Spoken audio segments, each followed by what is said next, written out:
ಪ್ರಧಾನಿ ಮೋದಿ ಮುಂಜಾನೆ ದೂರವಾಣಿ ಕರೆ ಮಾಡಿದ್ರು. ಕಾವೇರಿ ವಿಚಾರವಾಗಿ ಮಾತನಾಡಿದ್ದೇವೆ ಅಂತ ಮಾಜಿ ಪ್ರಧಾನಿ ದೇವೇಗೌಡರು ಹೇಳಿಕೆಯನ್ನ ನೀಡಿದ್ದಾರೆ.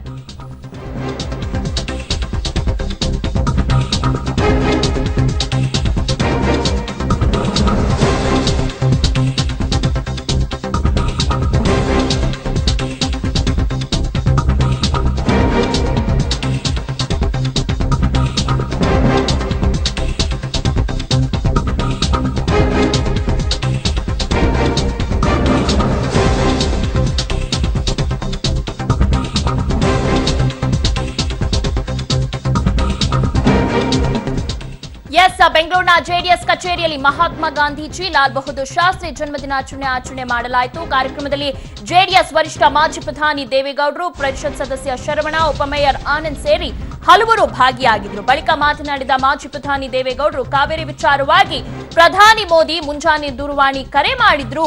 ಈ ಬಗ್ಗೆ ಚರ್ಚೆ ಮಾಡಿದ್ದೇವೆ. ಆದ್ರೆ ಮೋದಿ ಜೊತೆ ಮಾತನಾಡಿದ ವಿಷಯ ಎಚ್.ಡಿ. ದೇವೇಗೌಡರು ಬಹಿರಂಗಪಡಿಸಲಿಲ್ಲ. ಇನ್ನು ಪ್ರಧಾನಿ ಮೋದಿ ಮೇಲೆ ವಿಶ್ವಾಸವಿದೆ, ಸಿಎಂ ಸಿದ್ದರಾಮಯ್ಯ ಮೇಲೂ ಕೂಡ ವಿಶ್ವಾಸವಿದೆ, ಯಾರ ಮೇಲೂ ಅಪನಂಬಿಕೆ ಇಲ್ಲ. ನಾಳೆ ವಿಧಾನಮಂಡಲದ ಅಧಿವೇಶನದಲ್ಲಿ 3 ರಾಜಕೀಯ ಪಕ್ಷಗಳು ಏನ್ ನಿರ್ಧಾರ ಕೈಗೊಳ್ಳುತ್ತಾರೋ ನೋಡೋಣ ಅಂತ ಹೇಳಿದ್ರು. ಇವತ್ತು ಪ್ರಧಾನಮಂತ್ರಿಗಳು ವಿಷಯ ನಿನ್ನೆ ಮೆಸೇಜ್ ಕಳಿಸಿದ್ರು ಅಂತ ಹೇಳಿ ಇವತ್ತು ಅವರು ನನಗೇನು ಹೇಳಬೇಕು ಹೇಳಿದ್ದಾರೆ. ಆಯ್ತು ನಿಮಗೆ. ಆಮೇಲೆ ನಿನ್ನೆ ಸರ್ಕಾರದವರು ಇಲ್ಲೇನು ಹೇಳಬೇಕು ಹೇಳಿದ್ದಾರೆ. ಈ ಸೆಷನ್ನಲ್ಲಿ ಏನು ತೀರ್ಮಾನ ಮಾಡೋದು ಅಂತ ನಾನು ಬಹಿರಂಗವಾಗಿ ಹೇಳಲಿಕ್ಕೆ ಬರಲ್ಲ. 3 ಪಾರ್ಟಿಯವರು ಸೇರಿ ತೀರ್ಮಾನ ಮಾಡಿದ್ದಾರೆ. ಅದರಿಂದ ನಾನು ಅದ್ರ ಬಗ್ಗೆ ಇಂಪ್ಲಿಕೇಶನ್ ಏನು ಅಂತ ಹೇಳಿ ಯೋಚನೆ ಮಾಡ್ತಾ ಇದ್ದೇನೆ. ಮತ್ತೆ ಕೇಸ್ ಬರ್ತಾ ಇದೆ 6ನೇ ತಾರೀಕು. ಎಸ್, ಈ ಬಗ್ಗೆ ಇನ್ನಷ್ಟು ಮಾಹಿತಿಯನ್ನ ನೀಡ್ತಾರೆ ನಮ್ಮ ಪೊಲಿಟಿಕಲ್ ರಿಪೋರ್ಟರ್ ರವೀಶ್. ಇಷ್ಟು ದಿನ ಏನೋ ಸಿಎಂ ಸಿದ್ದರಾಮಯ್ಯನವರು ಹೇಳ್ತಿದ್ರು, ಮೋದಿ ಅವರು ಯಾವುದೇ ರೀತಿ ನಾವು ಪತ್ರವನ್ನ ಬರೆದ್ರೂ ಕೂಡ ಸ್ಪಂದಿಸಲಿಲ್ಲ, ಮಾತಾಡಲಿಲ್ಲ ಕಾವೇರಿ ವಿಚಾರವಾಗಿ ಅಂತ.